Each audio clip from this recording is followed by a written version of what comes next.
You're listening to a podcast from The Word.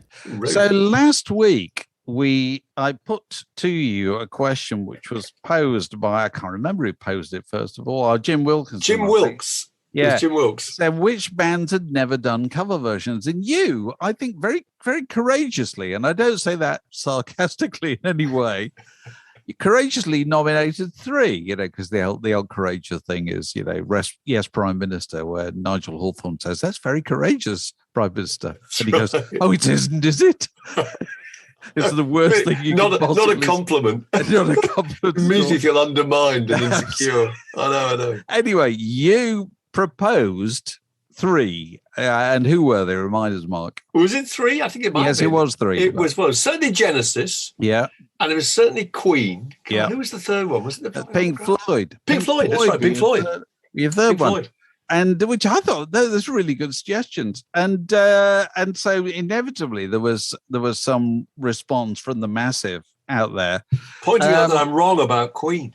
Apparently, yes. Queen used to do a version of Tutti Frutti, which I don't remember. But if you Google these things, there it is. And they used to do also Shirley Bassey's Big Spender, which you can imagine. That's good. You can well imagine. But obviously, it was pretty marginal. I don't pop my cork for that's right. Yes, you really can see that. And I don't think anybody came up with anything that Genesis did, really.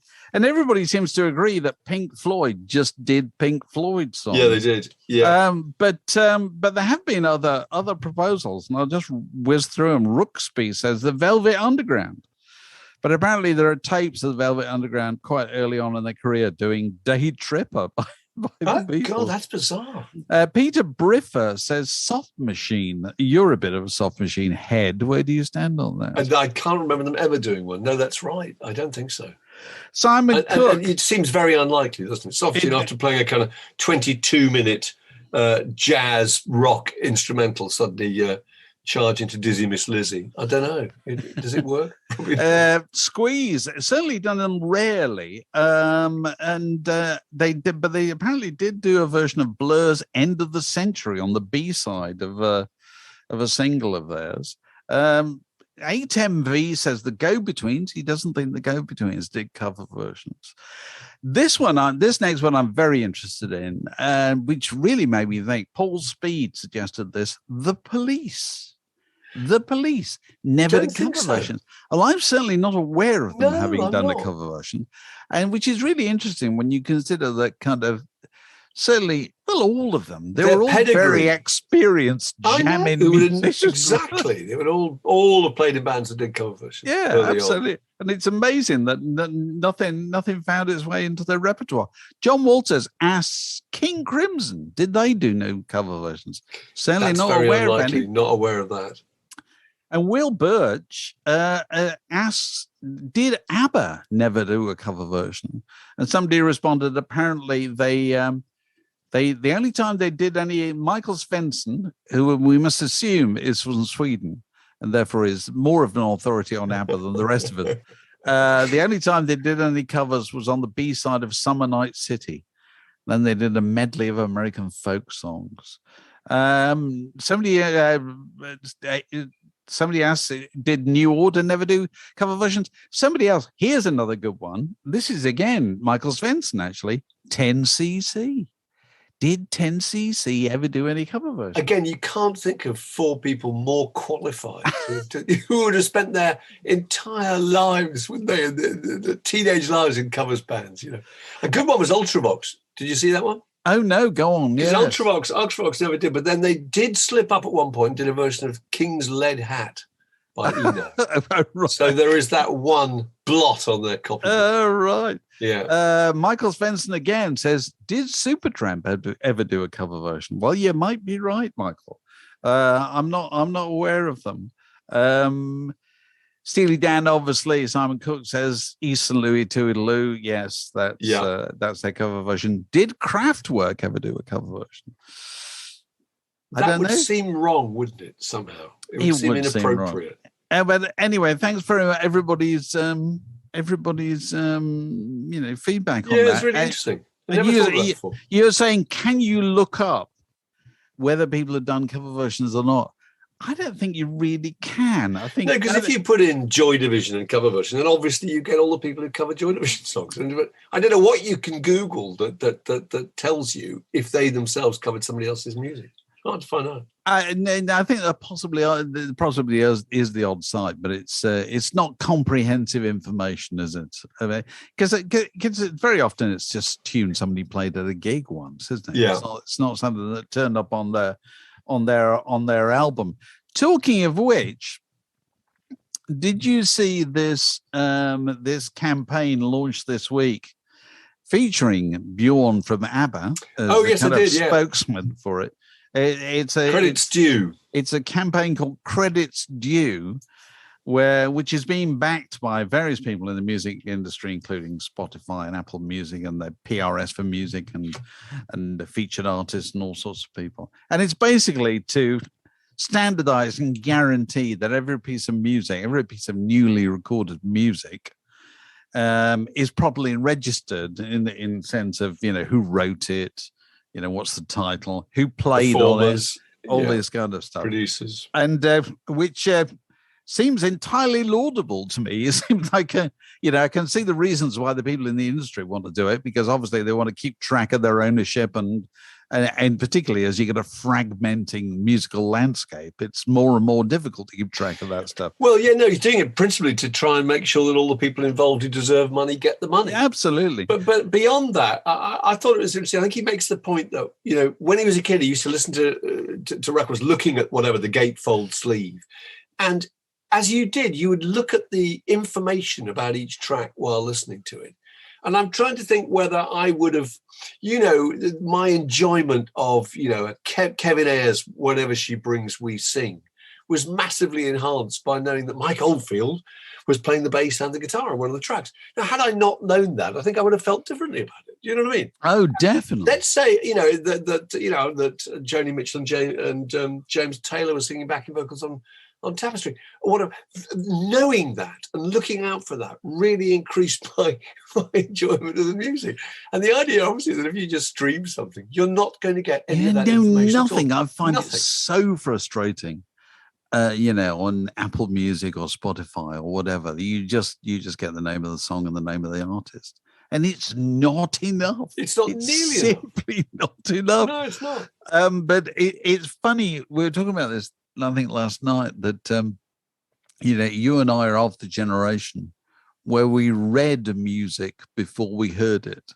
So you went in a record shop and you pored over the cover of whatever it was. So when you eventually got around to hearing that song, you just, you knew who'd produced it. You knew a lot about where it. It was made. Yeah. So my point is, can you, Mark Ellen, name the members? And now we haven't prepared this yet. I'm sure I won't be able to. Bead of sweat has appeared on Mark Ellen's temple at this point. Can you name the members of the classic lineup of the Allman Brothers Band? The Allman Brothers Band. J. Johanny Johansson, drums. Butch Trucks, drums. Berry Oakley, bass. Greg Allman, the keyboard. Dwayne Allman, slide guitar and guitar. And Dickie Betts, guitar. That's the full six. So there we go. Yes, I can. There you go. That answers my question. I think you only know that because you grew up in the LP era. Yeah. And your relationship was as much with that 12-inch square piece of paper as it was with that record. It was. And so you everything that was inside it, you learned, Completely. You would hear that person's instrumental contribution and be thinking about them and who it is who's actually responsible for it. Yeah. Every detail of that track you knew.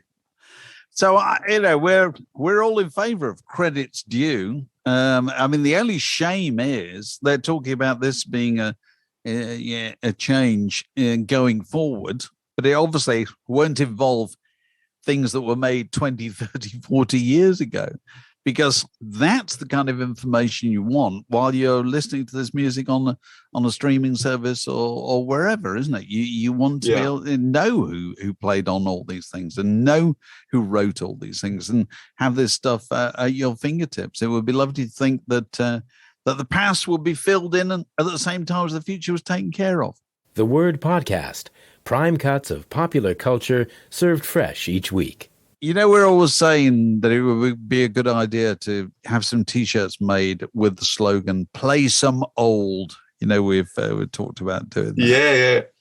Yeah. Well, it turns out... To save you having to shout it all the time. Yeah, it turns out we're slightly behind the curve here, actually, because an interview which appeared this week with the boss of BMG record company, he points out very interestingly, and this is particularly interesting because it's the same week, I think, that Universal Music is being floated on the New York Stock Exchange or wherever it's being floated. So, investors' money is flowing into the music business. And what this guy points out is that in the streaming world, 70% of revenue is back catalog. It comes from people streaming what you might call old music rather than what you might call. I read that and I couldn't work out what they meant by back. When does front catalogue end and back catalogue start? How old would that be? Is that 4 or 5 years or something? No, I think it's probably more like, the more useful way to look at it is it's not current chart material. Yeah. So, and the reason he was raising this point was that he's saying that investors are going to come into the music business having paid huge amounts of money for it. And then they crawl all over it, and they're always looking for, ways you can make more money or ways you could make it more efficiently or whatever. And the first question they're probably going to ask is, why does the music business spend the overwhelming majority of its money on front catalogue? On creating new stuff. Rather than back catalogue. Because that's the point, is that you've got back catalogue. Not just creating, promoting. Yeah. That's what costs the money. You know what I mean?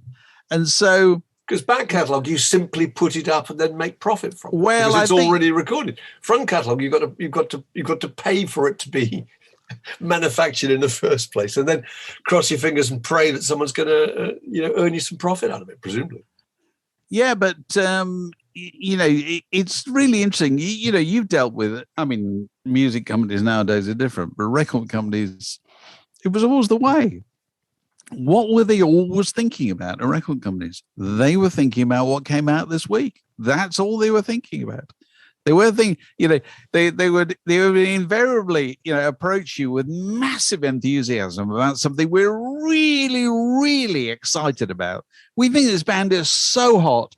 They're really going to happen. They're going to take the world by storm. And, we've played this to the BBC and it's going to go on the A-list at Radio 1. And we think it's going to chart at, number 35. And everybody wants a piece of this. And they're supporting so-and-so. And then crickets. Nothing would happen at all. And if you went back to them 3 weeks later and said, oh, by the way, that group, they go, well, what group? They completely forgot about that. We moved on. Try somebody else. We've dropped them. They moved on. Because it was always next Friday was always the key thing. That was where that was the kind of the intellectual and emotional focus of the music business was always on the new thing.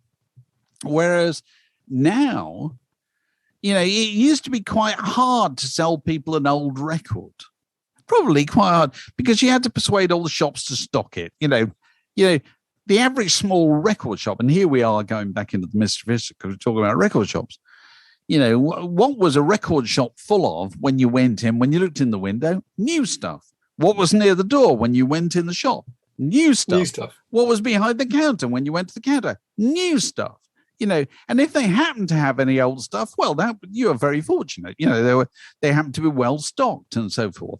And novelty was a massive amount of what drove the music business. People think, have you heard the new so-and-so? And so completely, it's all news. It's what drove the music price. The only people who say that nowadays are people in the music business. Nobody in the real world talks like that at all. Because, as I've said till I'm blue in the mouth, we all have the same record collection. We nowadays. do. We all have. Is it 70 million tracks that are available on Spotify? Oh, I wouldn't be think it is. surprised. Do you know how many tracks are supposedly uploaded every day to Spotify? New tracks, 60,000. There you go. Which, if you work that out, that's 21 million tracks, new tracks a year. Yeah. And also the other thing is, why are people listening to music? A lot of the time they're making playlists, aren't they? So they're going on holiday, they're going on a flight, they're going on a train journey, it's a party or whatever. How much of that is likely to be new things that people are unfamiliar with? Not very much, because you don't want a challenge, do you? You don't want to. You want to be challenged by saying, "Do I like this or not?" You want to go for something you like. Hence the enormous success of people like Queen. That people have just decided that they like Queen. They feel that Queen's music has some kind of recreational value. But it's also not just people making playlists; it's people playing playlists that they haven't necessarily made. Because it's just another way of programming music, isn't it? They're made by commercial organizations or hobbyists or whatever, What was it I was telling you the other day? I was playing something on Spotify. I can't remember what it was, but it must have been something kind of country-ish or whatever. And it got to the end of I'd started playing the album. And it got to the end of it. And I was enjoying it. I was working. It was just on in the background. Then it started playing another record. And normally I would think, oh, no, I want to hear something. I don't want to have it dictated to me. Don't try something new on me. Don't try it. Don't try that trick. Don't try it with me, mate. You know how old I am. How dare you? But anyway, I was quite enjoying this. And I listened a bit more. That was really good. And then eventually I went to the massive trouble of looking up at the screen to see what it was. That shows you how much work is involved in accessing music nowadays. I had to crane my chin up far enough to see what it was. And it was by a group called the Cactus Blossoms. I think I mentioned them. You sent me the thing and said, have a listen. They're really good. They sound like the Emily Brothers. Really good. They're really great. Really good. Yeah. And but that's kind of how you find music, And if anybody had told me they were new, I would have been horrified. I was sort of thinking they were. You were tricked into it. I was tricked into it. Exactly. But no, I think it's an interesting point because the older stuff. They clearly, if they get it to take with people, the rewards are absolutely huge. And Bob Lefsetz, the American commentator, wrote about this. This piece pointing out that majority of the value is in back catalogue, and he said nobody nowadays is as big as Queen. And I think it's probably true. Queen was the group you mentioned. That's right. That's probably true. Yeah. And I'm even going to go a bit further. I'm going to ask you, Mark Allen, slightly controversial question. I've often said that after the Beatles, Queen are the most loved group in Britain. Okay. Is it possible that they will overhaul them in time?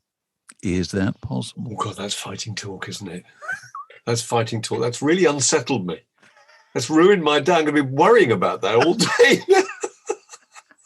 I'm not saying it's something I'd like to see or anything like that, but I can kind of imagine it.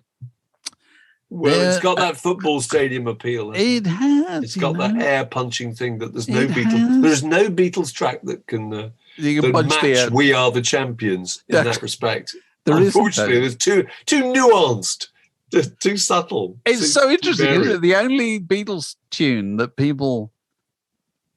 crowds would sing is "Hey Jude," isn't it?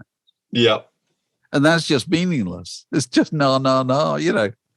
There isn't one, is there? There's not another one. Crowds wouldn't sing "All You Need Is Love." No, they wouldn't. Just wouldn't do it. Whereas Queen have got loads of those kind of things, that if you play in front of a crowd, the whole crowd responds in a way. They wouldn't do the Beatles music. So unsettling though it might be, Mark, I put that. I'm really thrown by that. Okay, don't worry. It won't happen tomorrow. This is a junction in the word podcast. It separates that bit from this next bit. You know, it's always nice to get feedback, Mark. And I got something from our mate Thomas Walsh in Dublin. Oh, yeah. Further to me talking the other week about having gone to see The Move and them not playing, them turning up on stage, not The playing. world's greatest Move fan, in fact. Yeah, wasn't it? Or absolutely. isn't it? Yeah. Definitely. And he's found the bill for this show, and he sent it to me. So I'm going to read it to you, Mark. Okay. Oh, go on. It's Mammoth All Night, spelled all Nite, of course, festival. Friday the 2nd of Feb, 1968, Queen's Hall, Leeds. Your host, Jimmy Savile. The Move, the Move, The Herd. Special guest stars from America, Chuck Berry and Edwin Starr. That's a line. I suppose they must have played. I mean, I'd seen Chuck Berry a couple of times before then. So maybe it was unremarkable by then. Chris Farlow and the Thunderbirds. I love Chris Farlow. Yeah. Julie Driscoll. Brian Auger and the Still Trinity. my beating heart. Yeah, absolutely. Oh, Lord. And then in the Where Are They Now file, Sammy Small, The Accent, and the Union Blues Rave Band. Tickets in advance, Mark, 16 shillings. That's fantastic. 16 shillings. Tell the younger listeners how much that is in contemporary money. 16 shillings, well, 15 shillings would have been... It's 80p, surely. It's 80p. It's 80p. It's 80p. Or 20 shillings at the door. Not even a pound. 20 shillings. There you go. Catering through the night, morning breakfast. I have to say, most of the things promised on that bill did not appear. I'm just see. Already, you're imagining a wonderful way. You queue up in your old, particularly scented greatcoat, and there's with your tray, and they're putting on, fried bread, grilled tomatoes with that, mushrooms, sausage, bacon. No, I don't think so. No. Not for 16 shillings, mate. No, good Lord. You couldn't expect that. Anyway, it's lovely to hear from people. And that was the bill where the Move didn't play. No, the Move. They came on, they waved at you, and they went off again. Absolutely. Yeah. Sorry, I was about to say something rather off color there, but I won't. I know what you were going to say something about probably the lucky lady that you went to the gig with. And how there was a snog in a bus stop on the way home. But no, you've thought better of it. And oh, dear. No wonder you didn't remember Chuck Berry. I'm a grandfather. Yeah. So, okay. Where were we? Yeah, so very often on Friday afternoons, because we're recording this on Saturday morning. Sometimes we do it Sunday morning, this time Saturday morning. Because Jim Hawkins, the cabin boy, is at sea. And so we have to do it Saturday morning. Anyway, and I often put out a request on Twitter on Friday afternoons and saying any agenda items. We got loads. Can I just say, if you're going to do this, do it in response to my thing on Fridays, and then it helps to keep the things together, because people occasionally send me stuff during the week. And I'm sorry, I've completely forgotten about it. It falls gets down lost. a crack. It does fall down a crack. Like the sofa. But we got loads of good ones here. Anything you'd like to start with, Mark?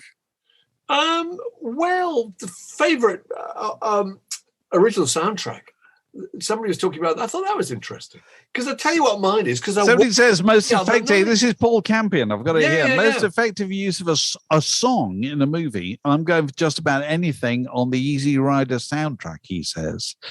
Which, fair enough. What were you going to say, Mark? Well, the one I remember was The Graduate, because both you and I independently saw this, didn't we? You watched it. It's on the BBC iPlayer right now. My God, it's amazing. It's extraordinary. We watched it the other night. I thought it was fantastic. Don't make films like that anymore. They don't.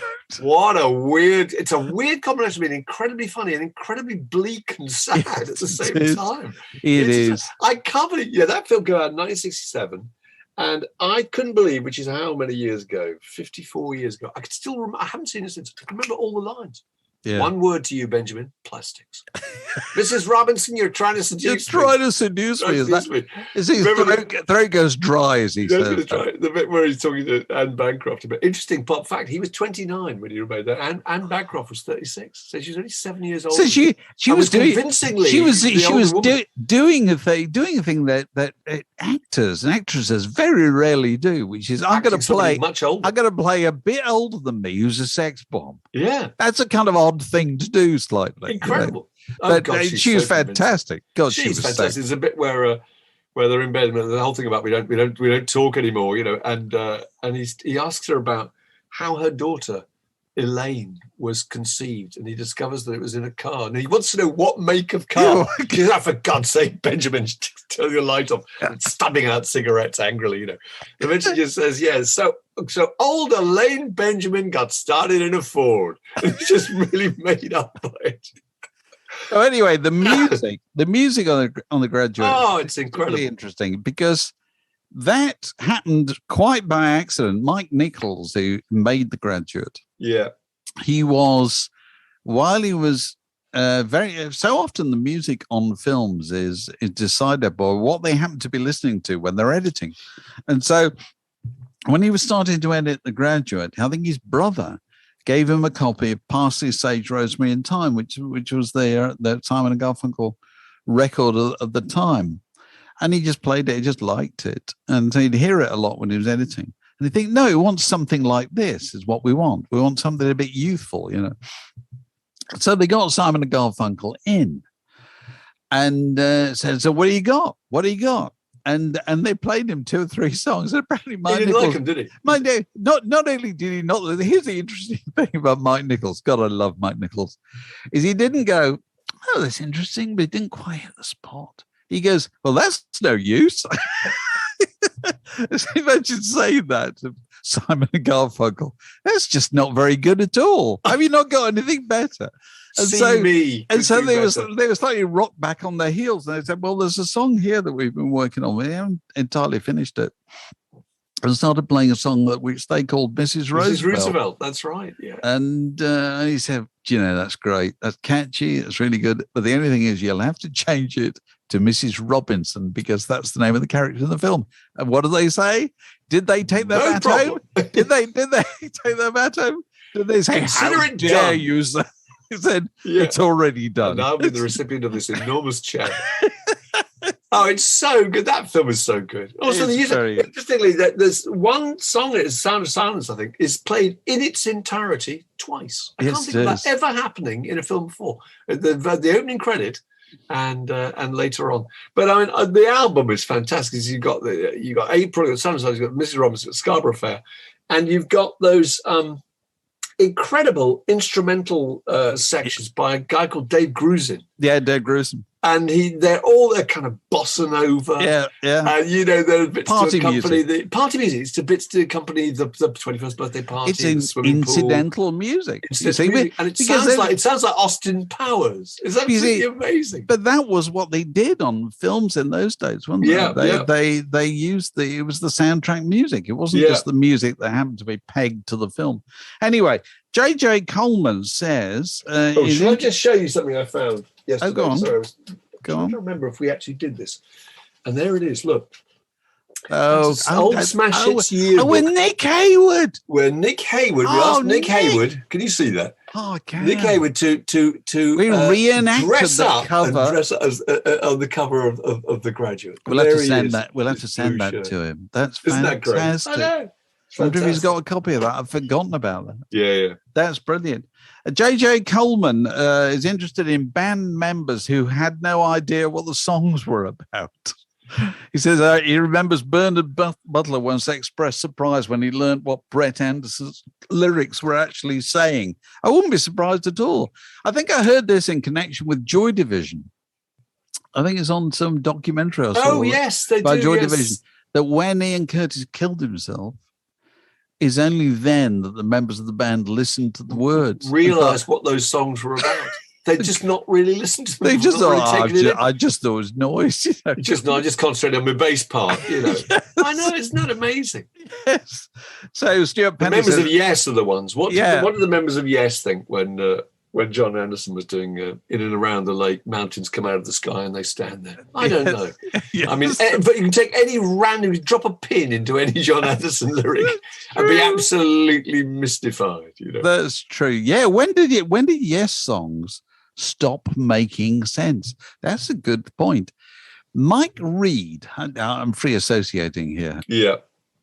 Mike Reed, the DJ, used to say that his favorite record of everything, I think I'm right in saying this, was a Yes song, I think on the first album, called Survival, which is a kind of ecology song. I don't even remember the thing. I don't remember that. No.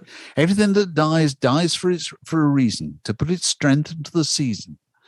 You know, which is a bit flowery, but it kind of there's a sense there. Well, there's a logic to it. Yeah. You know, it's got an obvious meaning, hasn't it? It has. Whereas after following the Yes album, nothing. Once you get sense. to Fragile, it's just a weird, whimsical sensory impression, isn't it? It's just word salad. I know, it is. So yeah, there must have been other Cotton groups. wool for brain. There must have been other groups who thought that. And other questions. Do punk bands have a monopoly on silly band member names? Rat, Scabies, and Sensible being stellar examples.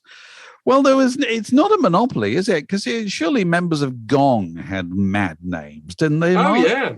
Go on. They did. They did. Submarine Captain Tritch, wasn't it? God, what were they all called? Actually, young.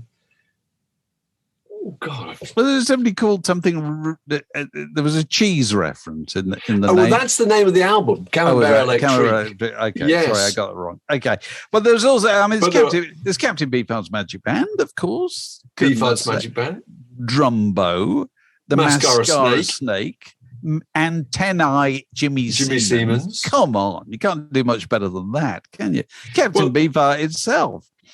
The Poison Girls were good. Do you remember Poison Girls, as in punk rock? Oh, yes. Poison Girls was Vi Subversa, Richard Famous, Belladonna, and Lance DuBoyle. Well, that's punk rock. That's not bad, is it? But I suppose it came. And the Bonzos. Rodney Rhino Desborough Slater. Yes. Big Sid Nichols, Vernon Dudley Bohanno. Exactly. Thanks, Larry Smith. All good. So Phil Turner says it's cool. Wow, is that true? It was Linda McCartney, when he sent this, it must have been yesterday. It was Linda McCartney's 80th birthday yesterday.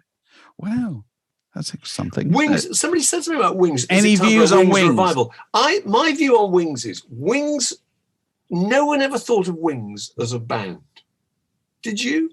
No. A band you'd like to join, a band you'd fantasize about, a band you'd wonder what they're all up to now. You just thought them as a vehicle for Paul McCartney's music, didn't you? I think. Yeah, I think McCartney's songs. I mean, he had some very good musicians in Wings, as well as some not so good musicians. You know, he had Denny Lane and people like that. Yeah. But yeah, I think it was a vehicle for Paul McCartney, and I don't think there's any nostalgia for Wings as a concept. I just don't. I don't know. I think it might be different if you talk to a different generation. You know, it is interesting. You know what kind of love and respect there is for Paul McCartney post Beatles. There is a huge amount of it, and there's a huge amount of music there, you know. And it could be that's the kind of thing that that gets more famous years later thanks to streaming. You know, that it's there. You know, that if you want to go and listen to London Town or Venus and Mars are all right tonight, well, there they are. Click. You know, you can listen to them, and they probably sound, you know, quite contemporary and quite interesting, you know. So I think to be fair, were they underrated? Yes. Wings, hugely. Yeah. But they're brilliant. There's a whole just years of fantastic songs. There was still a slightly snide attitude towards post Beatles McCartney. Yeah. Which, as you say, no longer exists. So Mike Jones wants your suggestions for a crap Beatles songs compilation. He says he's never listened to a Beatles album. Okay. I can give you some crap Beatles. There aren't many, but there are some. Dig a Pony. Dig It, Mr. Moonlight, Love Me Do. Sorry. Yes, you're right. Wild Honey Pie. Yesterday. And my feeling is, I don't like it. like yesterday. Oh my Not God. really. We're It's got the worst Beatles song, if you can call it a Beatles song, because it's only came out, I think, on one of the anthologies or whatever. Was one called "What's the New Mary Jane" by John Lennon, which is absolutely awful. And you cannot believe. So that's how I'd kick off side one, anyway. Yeah. It's funny. Was I reading recently that the day after, the day that the Beatles had their pictures taken on the cover of Abbey Road, they were working on "You Know My Name, Look Up the Number." That's right, I know. Which is the kind of most incoherent stone ramble. Which I like, actually. I love it. Welcome to Slaggers. That's idea. Right. They play the cabaret piano. On the day that they're putting the finishing touches to the most coherent statement, they are simultaneously making the most incoherent statement. Yeah. Back in the studio. Mike Gray says, I mentioned that nobody buys Rolling Stone magazine anymore. It turns out a print version of Rolling Stone is starting in the UK soon. Do you have any wise? Do you have any advice for them? Okay, here is my advice. Go and check that you've got a lot of money. Okay, and that you're prepared to lose it. Yeah, Don't you think that with music magazines, the only ones that seem to have any real value now is specialist ones? Don't you think? Like Mojo. It certainly appears so, yeah. Mojo's got, it only covers acts that people care very, very deeply about. Yeah. In incredible depth and detail. And therefore, you like Tom Waits, you like REM, but you may not particularly like Kraftwerk or Sly Stone or whatever, but you really approve of them being there. But the trouble with the Rolling Stones, it's got to cover the waterfront, doesn't it? Yeah, it's got to reflect what's But also, popular. I've no idea how they're planning to distribute it or get it to people, because so much of it is it's like it's like we say about the internet, and music. Do you believe content is king? No, I don't believe content is king. Distribution is king. That's been proved in the last few years online, with everything. If you make something easy for people to get and they want it, they'll get it.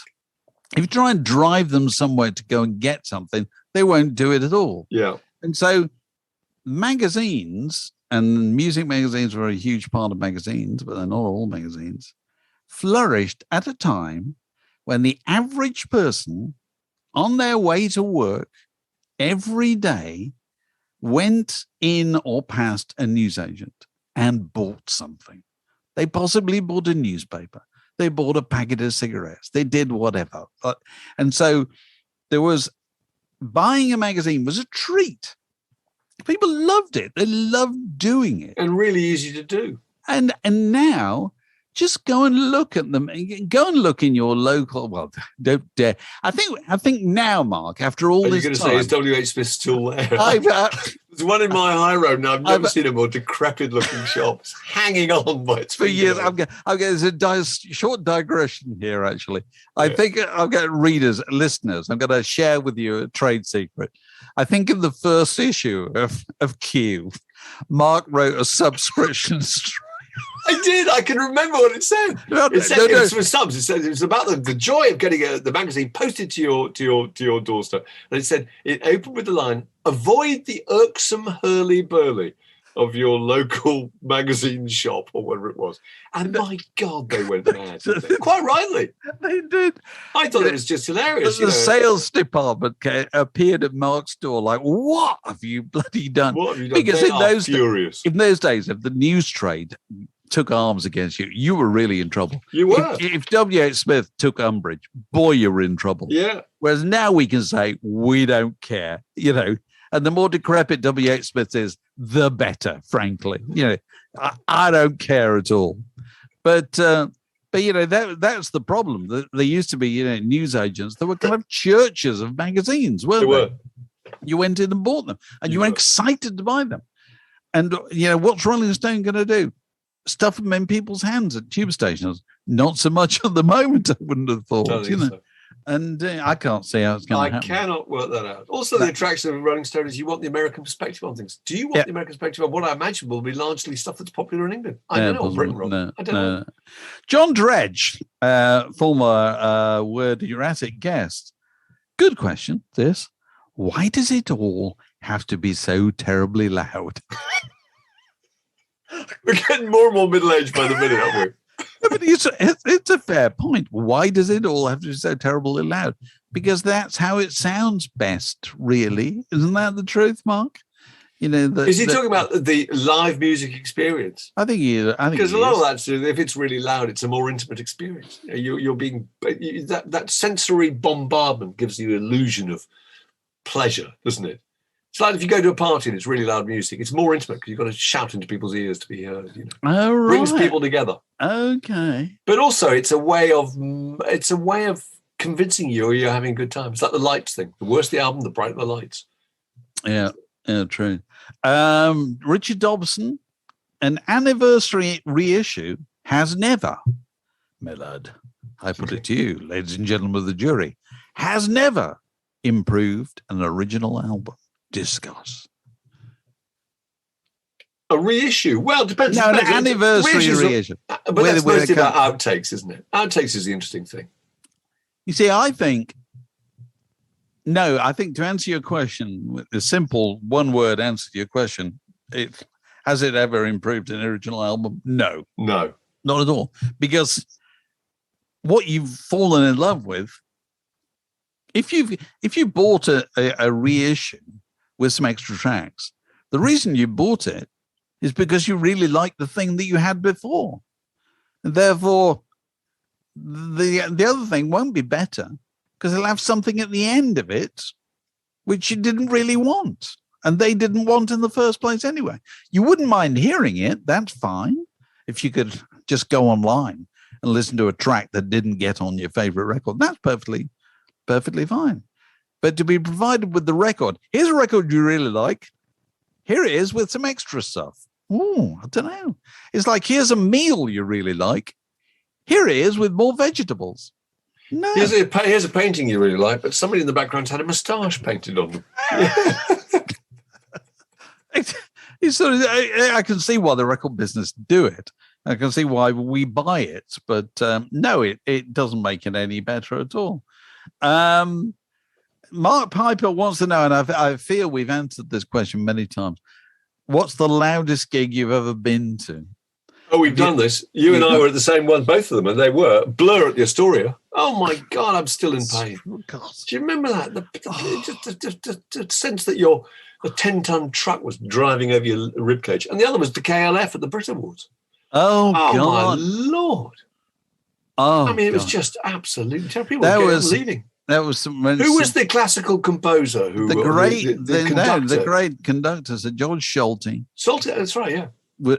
He went past me running. I'm not joking. And he was an elderly gentleman at that stage, running towards the exit, holding his ears.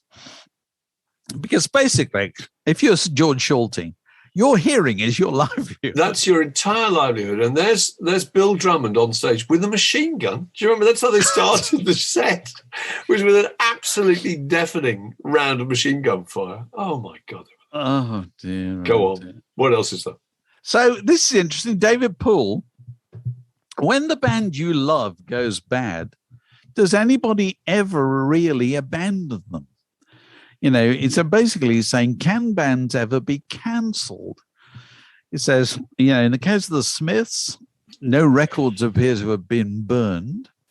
In the case of the Stone Roses, no records appear to be burned. He says, why would the Stone Roses be cancelled? Just because Ian Brown's being an idiot. That's what it is, isn't it? I suppose that's what it is. Yeah, the same with Morrissey. Yeah, and it's interesting, isn't it? Really? Lost Profits are probably cancelled, aren't they? Without getting into any detail. Yeah. I don't know if that's something that really kind of exists. But no, I don't know. The Smiths, I mean, they're the popularity on the slide, certainly. But, I wonder if anybody's streaming the Smiths on Spotify and so forth without having to go and buy a record by the Smiths. Do people still like to listen to them? But also, it is possible to to separate, the unwise comments of the lead singer in this day and age with the music, isn't it? I mean, you don't have to associate the two. No, that's true. So anyway, it's very nice to have people's questions. It's very nice to, keep the bright red ball of conversation in the air. Anything further you'd like to mention this week, Mark? Oh, we should mention Keith. Keith Adley. Keith Adley, who's a great supporter of ours. Keith, who's always on the quiz. In fact, we were talking to him last night at the weekly quiz, and Keith trademark a luxurious beard, a beard rivaled only by kind of Paddy McAloon or Leonardo da Vinci or W.G. Grace. If you've got a copy of Sir Henriette Rawlinson N, that's right. Go and look at that. Hold that in front of you now. That is what Keith looks like. That's what Keith looks like. He's very, very... right now is what he looks like. But that's going to change, Mark. Well, Keith is I'm just looking at a little news thing here about his charity fundraising effort. He says, a popular figure on St Albans charter market for over 44 years, he has pledged to shave off his beard to support a new recovery home set up in the city. The bid by Keith Adley of Eat Whole Foods is one of many fundraising events being led by local residents. And Keith is saying that if he raises £1,000, he's going to have his beard, his substantial beard, shaved off. I think, is it going to be filmed or is it going to be live? It's going to be in the market square. It's going to be in the market square. That's why we were joking. It's probably the place, in the past where people were whipped. That's right. Yeah. Put in the stocks. They'll be in the stocks. Hung up by their toenails. Nowadays, there's people having their beards removed for charity. I know. Keith says that this beard is a natural heritage site equal to St Albans Abbey. That's really good. Isn't it? We'll put a little link to this. So if you support a good cause and also, hold out the possibility that we may one day glimpse, ladies and gentlemen, the chin of Keith Adley. This podcast was brought to you by The Word.